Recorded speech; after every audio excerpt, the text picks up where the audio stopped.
Halo adik-adik, jumpa lagi di channel Five and Chemistry. Di video kali ini saya akan membahas beberapa soal tentang bagaimana caranya menentukan atau menghitung perubahan entalpi berdasarkan kalorimetri. Nah, kalau menghitung perubahan entalpi atau delta H itu kan bisa juga pakai hukum Hess maupun pakai energi ikatan rata-rata ya. Tapi di soal kali ini, di video kali ini saya khusus membahas tentang kalorimetri. Nah, bagaimana penyelesaian ataupun pembahasannya? Yuk disimak ya.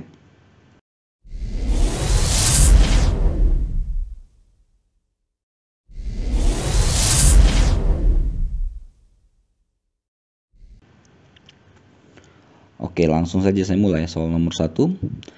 Ada 50 ml HCl1M, suhu awalnya 27 derajat Celcius. Dicampur dengan, ini jumlahnya sama ya, konsentrasinya juga sama, NaOH1M, suhu awalnya juga sama, 27 derajat Celcius dalam suatu kalorimeter. Ternyata suhu campuran naik sampai 33,5 derajat Celcius. Kalor jenis larutan dianggap sama dengan kalor jenis air, yaitu 4,18. Tentukan perubahan entalpi reaksi HCl tambah NaOH menghasilkan NaCl tambah H2O. Ini adalah reaksi netralisasi ya. Artinya asam tambah basa. Oke, gini pembahasannya ya.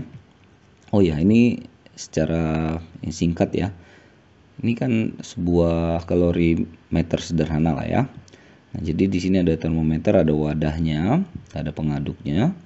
Nah, jadi kesinilah dimasukkan ke kedua larutan tadi. Kita punya HCl dan kita punya NaOH. Saya buat sini deh. Nah, nanti kan ditutup nih. Jadi kalor nggak ada yang keluar.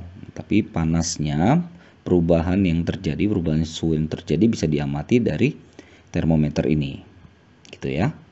Nah, langkah pertama yang kita lakukan adalah kita menentukan harga kalornya dulu ya, Q-nya ya. Q sama dengan Q larutan ini ya, M kali C kali delta T. M di sini adalah massa. Jadi kita cuma lihat di sini volume ya. Nah, jika tidak dikasih tahu apa-apa, kita anggap ini larutannya memiliki rho sama dengan kayak massa jenisnya air ya. Rho itu kan massa per volume ya. Jadi kalau rho-nya 1, maka volume 50 pasti massanya 50. Nah, jadi di sini 50 atau saya buat sini ya. Ini sama dengan 50 gram. Ini juga sama dengan 50 gram. Karena kita asumsikan massa jenisnya sama dengan 1. Ya, jadi 50 tambah 50 gram kali. Nah, C ini adalah kalor jenis larutan, tapi dianggap sama dengan kalor jenis air ya, 4,18 J G-1 K-1. Delta T itu ya selisih ya. Selisih antara suhu awal dengan suhu setelahnya. Ini kan awalnya kan 27 dan 27. Oh iya, ini kalau dua campuran suhu awalnya berbeda nggak sama ya kita rata-ratakan dulu ya. Ini kan kebetulan sama-sama 27 ya. Naik menjadi 33,5. Nah, jadi ini kita ubah dulu ke Kelvin. Ini juga kita ubah ke Kelvin, lalu kita hitung selisihnya. Sebenarnya sama aja sih dengan kita mengurangkan 33,5 dengan 27. Pasti nanti juga ini hasilnya 6,5 ya. 6,5 Kelvin. Nah, kalau kita hitung, ini hasilnya adalah 2717 Joule atau 717 kilo Joule. Ya, kita pakai kilojoule ya. Oke, lalu kita butuh berapa mol? Nah, jadi gini nih. Ini kan reaksinya kita tulis ulang ya. HCl plus NaOH NaCl plus H2O. Nah, mula-mula yang bereaksi sisa atau yang terbentuk. Nah, kan kita punya awalnya HCl itu 50 kali 1 ya, atau 50 milimol.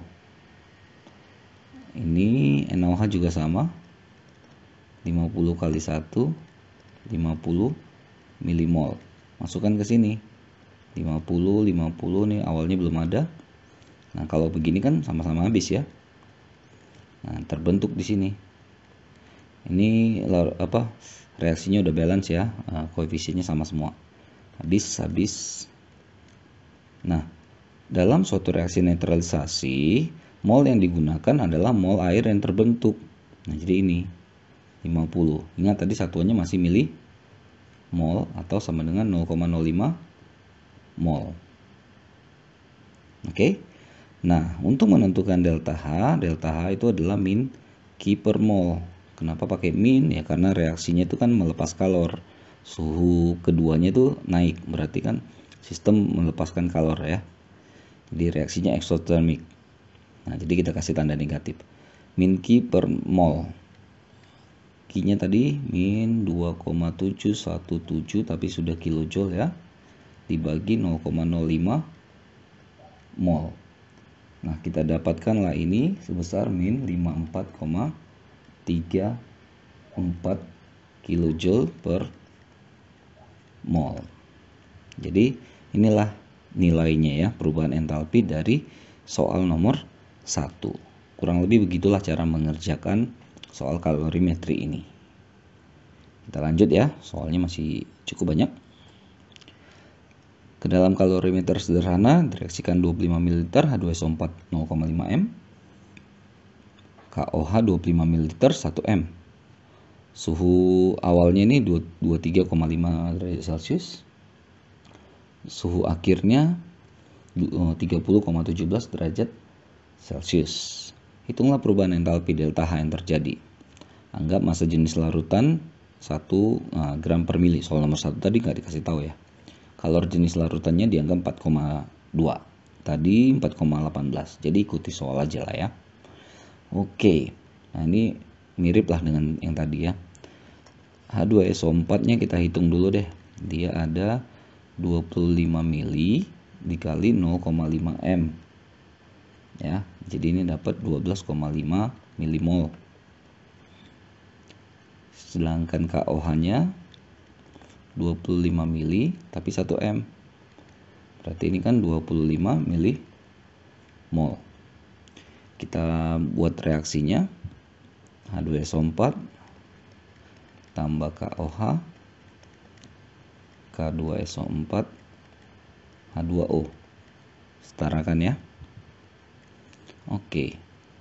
MRS seperti soal tadi ya. Kita mencari atau kita menghitung mol dari H2O itu ya, karena reaksi netralisasi itu H2O-nya yang kita nilai nanti, kita pakai. Oke, di sini 12,5, sini 25 ya. Nah, ini kan 25 bagi 2, 12,5. 12,5 bagi 1, 12,5 juga. Berarti ini dua-duanya habis. Ya, seperti kelas 10 ya. Nah, di sini perbandingan koefisien ya, berarti 12,5. Dan di sini berarti 25 milimol. Oke. Kita cari Ki kayak tadi ya, M kali C kali delta T. Masanya kan 25 mili kita anggap 25 gram karena massa jenisnya 1. 25 mili kita juga anggap 25 gram. Jadi 25 tambah 25 ya. Langsung aja saya buat di sini ya. 50. Ini ada massa jenis larutan ya, kalor jenis larutan 4,2. Delta T selisihnya berarti 30,17 min 23,5. Saya hitung-hitung ini 1400,7 joule atau jadikan kilojoule 1,4007 kilojoule. Lalu delta H ini reaksinya juga eksotermik, jadi min Ki per mol. Ingat tadi mol yang dipakai ini ya. Jadi sama dengan min Ki-nya tadi 1,4007 kilojoule. Sedangkan molnya adalah ini 25 milimol atau 0,025 mol ya. Nah, kita dapatkan di sini hasilnya min 56, sekitar 56 ya, 0,028 kilojoule per mol. Untuk hitung-hitungannya kalau kita berbeda koma, oke lah ya. Lanjut nomor 3. Asam benzoat murni. Delta Hc ini adalah pembakarannya ya. C6H5COH itu asam benzoat.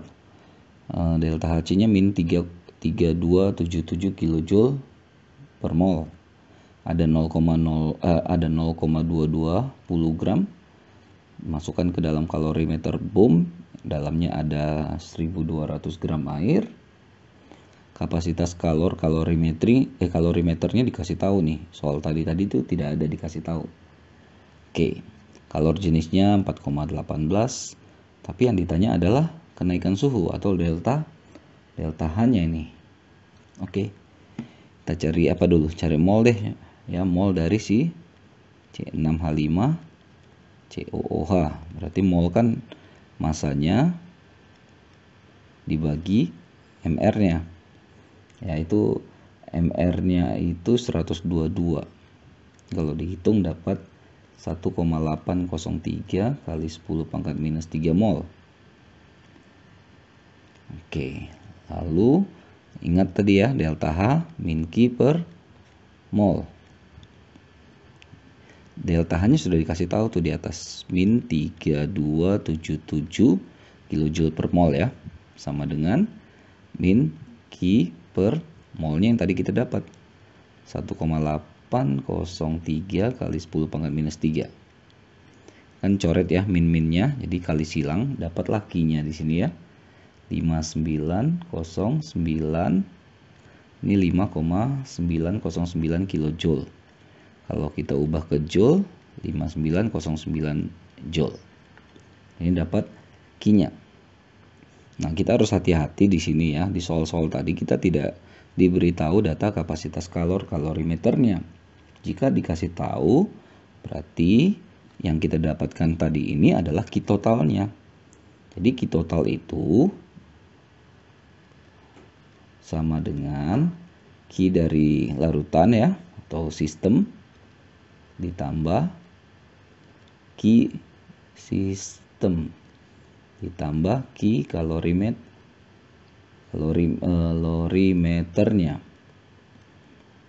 Nah, ini kan tadi, saya buat dulu deh. Q sistem itu kan tadi M kali C kali delta T.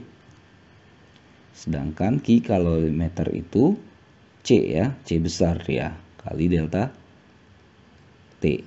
Nah, ini bedakan ya, C kecil itu adalah kalor jenis air, sedangkan C besar itu adalah kapasitas kalor dari kalorimeternya.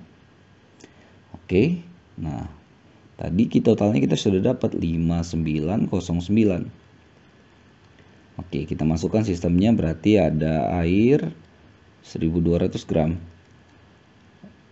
Ininya kalor jenisnya 4,12 kali delta T yang dicari kan, yang ditanya.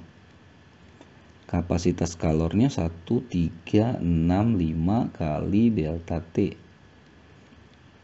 Oke, berarti 5909 sama dengan, ini kita kali ya, 5016 kali delta T plus 1365 kali delta T. Atau kita gabungkan, 5909 sama dengan ini di jumlah ya, 6381 delta T. Maka delta T 5909 dibagi 6381 didapatlah itu sebesar 0,926 derajat Celcius. Jadi delta T-nya segini. Oke, selisihnya kenaikan suhunya sebelum dan sesudahnya 0,926 derajat. Lanjut ke dalam suatu kalorimeter, reaksikan 50 cm kubik, ini mililiter ya, CuSO4 0,1 M dengan serbuk seng. Massa seng diabaikan, Ternyata termometer menunjukkan kenaikan, naiknya 9 derajat. Jadi delta T-nya ya, naik 9 dia. Lalu kalor jenis larutan dianggap 4,2. Massa jenisnya 1 gram per cm kubik. Tentukan delta H dari reaksi CuSO4 tambah Zn menghasilkan Cu tambah ZnSO4. Oke, dengan soal yang 1-2 tadi mirip lah nih. Q sama dengan M kali C kali delta T. Masanya ya ini kita anggap ya 50 mili adalah 50 gram. Kalor jenisnya 4,2. Deltanya udah dikasih tahu 9. Kita dapatlah ini 1890 joule atau 1,89 kilo joule. Nah, kita cari mol. Molnya mol siapa? Ya tentu mol si CuSO4 ya. NCuSO4 mol kan berarti volume kali molaritas. Ini 5 milimol. Dalam satuan mol berarti 0,005 mol. Udah, yang ditanya adalah delta H kan? Delta H min Q per mol. Min 1,89 kilojoule dibagi molnya 0,005 mol. Didapatlah min 378 kilojoule per mol.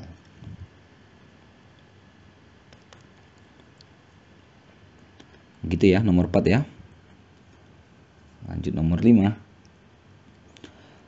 KOH 0,1 M dan HCl 0,1 M volumenya masing-masing 50 ml. Suhu awal rata-ratanya 13 derajat Celcius. Cukup dingin ya. Direaksikan dalam kalorimeter. Suhu dalam kalorimeter naik eksotermik ya, menjadi 28 derajat Celcius, naik 15 ya. Jika volume masing-masing larutan yang direaksikan sebanyak 100 ml, hitunglah kenaikan suhu yang terjadi. Jadi delta T yang dicari ya. Oke, jadi saya coba untuk yang pertama ya, anggaplah Q1 ya. Jadi case yang sama-sama 50 ml dulu. Berarti Q1 kan MC delta T. Nah, M-nya ini kan 50 tambah 50 ya, karena massa masing-masing atau volume masing-masing 50. Berarti 50 tambah 50 100 gram ya. 4,2. Nah, ini nggak dikasih tahu ya, kita anggap aja 4,2 ya. Kali delta T-nya 28 kurang 13 berarti 15. Dapatlah ini 6300 joule. Nah, kalau yang reaksi pertama kan KOH tambah HCl ya. KCl plus H2O. Kita cek dulu kayak tadi MRS. Nah, KOH-nya kan berarti 50 kali 0,1. 5 milimol. HCl juga sama. Berarti 5 habis. Nah, jadi H2O-nya 5 milimol ya. Atau 0,05 mol. Jadi 6300 joule itu adalah kalor yang dilepaskan untuk ini 0,05 mol ini gitu ya.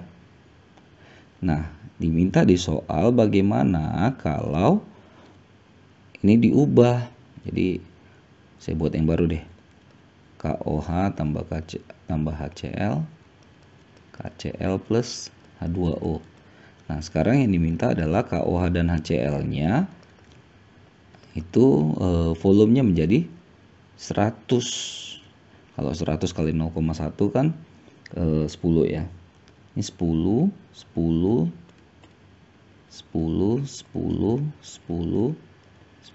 habis 10 ini milimol atau 0,1 ya. 0,01 milimol. Ini kurang 1 nih. 5 berarti 5 10 minus 3 ya. Nah, kita bisa lihat di sini kan. Jadi molnya saja sudah, atau kita jadikan 2 kali lipat ya. Udah naik 2 kali lipat. Maka Q2 pasti akan naik juga 2 kali lipat daripada Q1. Ini berarti 2 kali yang tadi itu yang kita dapat. 6.300, 12.600 joule kita dapatkan ya untuk Q2-nya. Karena ini nih perbandingannya aja 2 kali lipat. Ini kesini ya, 2 kali. Lalu kita masukkan aja ke data yang baru, Q2 sama dengan MC delta T, karena delta T yang ditanya. 12.600 sama dengan masanya kan tadi 100 tambah ini ya, tambah 100 juga berarti jadi 200 ya. 4,2 ini kan tetap ya, kali delta T. Nah, kalau begini kan delta T-nya 15 derajat Celcius juga. Jadi bisa dikatakan walaupun kita naikkan volume masing-masingnya 100 ml, maka kenaikan suhu yang terjadi itu juga nggak ngaruh ya, nggak berubah, artinya tetap akan sama.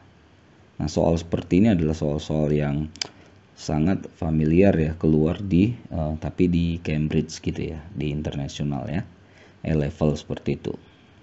Oke, jadi suhunya tetap ya, kenaikannya itu tetap sama 15 derajat Celcius. Lanjut 2 lagi ya, yang makin sulit nih. Nomor 6, percobaan penentuan delta Hc itu kalor pembakaran ya, perubahan entalpi pembakaran alkohol C2H5OH nih. 1 gram alkohol dibakar untuk memanaskan 1000 gram air pada suhu 25 derajat Celcius. Pemanasannya stop, alkohol sisanya 0,8. Ternyata suhu air naik jadi 33,4 derajat Celcius. Kalor yang hilang ke lingkungan 300 kJ. Kalor jenis air 4,18 mR ini ya, massa molar si alkohol ini C2H5OH-nya ini 46 gram per mol. Hitunglah perubahan entalpi pembakaran delta Hc dari si alkohol. Oke, cukup ribet ya. Tapi ya rumusnya gitu-gitu aja ya. Q sama dengan M kali C kali delta T. Nah, di awal itu kan, nah ini kan untuk memanaskan 1000 gram air ya. Jadi masanya 1000, 4,2. Nah, terjadi kenaikan ya dari 25 ke 33,4. Berarti naik 8,4 ya. 8,4. Nah, ini kita dapatlah ini 35.112 joule, atau jadikan kilojoule berarti 35 ya. Bagi 1000 ya. Kilojoule. Oke. Lalu kita lihat tuh molnya pasti mol si alkohol, tapi harus hati-hati kan, alkohol yang terurai atau terpakai yang bereaksi berarti kan selisihnya, dia kan awalnya 1 gram tapi dia bersisa 0,8, berarti kan yang terpakai itu bereaksi itu 0,2 gram saja gitu ya. Atau kalau kita cari ini molnya, berarti kan mol adalah massa dibagi mR ya, 46. Ini dapat sekitar 0,004 mol. Nah, untuk apa nih? Ya kita masuk ke rumus delta H tadi ya. Di sini delta Hc. Delta Hc itu pembakaran maksudnya ya. Min Q per N. Nah, Q-nya tadi 35,112 kJ. Molnya ya ini yang barusan kita dapat nih, 0,004. Ada lagi nolnya. Mol. Tahu dapatlah hasil akhirnya adalah min, ini cukup besar ya, 83778 kilojoule per mol. Ya, kalau ada salah-salah atau miss perhitungan ya, kalian bisa pakai kalkulator juga sendiri ya. Oke, lanjut. Berarti soal terakhir nih. Oke. Nomor 7 ya, terakhir. Jika pada 50 ml tembaga 2 sulfat 0,4 m ditambahkan serbuk seng sedikit berlebihan ya, suhu larutan naik 20 derajat Celcius. Berarti udah delta T nya nih ya. Kalor jenis larutan dianggap 4,18. Kapasitas kalornya, nah ini diabaikan, berarti kita nggak usah mikirin lah. Hitunglah delta H untuk reaksi yang Cu2 plus tambah Zn menghasilkan Cu tambah Zn 2 plus. Ini sedikit lebih mudah dari yang soal sebelumnya. QMC delta T. Jadi 50 mili kita anggap 50 gram ya. 50 kali C-nya 4,18 ini. Nah, delta T-nya tadi udah langsung dikasih tahu tuh 20. Dapatlah ini 4180 joule atau 4,18 kilojoule. Yang ditanya delta H ya, berarti kita butuh mol ya. Mol si CuSO4 ya, tembaga 2 sulfat ya. Itu sama dengan molaritas kali volume. Molaritasnya berapa tadi? 0,4. Volumenya 50. Berarti ini dapatlah 0,02 mol langsung aja ya, 0,02 mol sudah. Ya, ini molaritas, ini mililiter tadi. Oke, delta H min Q per N min 4,18 per molnya 0,02. Ini dapatlah ini min 209 kilojoule per mol. Dan ya. Oke, kurang lebih begitulah ya pembahasan soal-soal tentang kalorimetri. Nanti tentang hukum Hess, tentang energi ikatan rata-rata, kalian bisa lihat di video-video selanjutnya. Oke, maaf kalau ada kesalahan ataupun kekurangan, ataupun typo, penulisan begitu, pengucapan, sorry lah ya. Jadi kalian bisa juga nanti mengerjakan soal-soal yang mirip-mirip dengan ini. Oke, jika sudah paham caranya. Cek terus, update terus video-video terbaru lainnya di channel 5 Chemistry. Sampai jumpa dan bye-bye.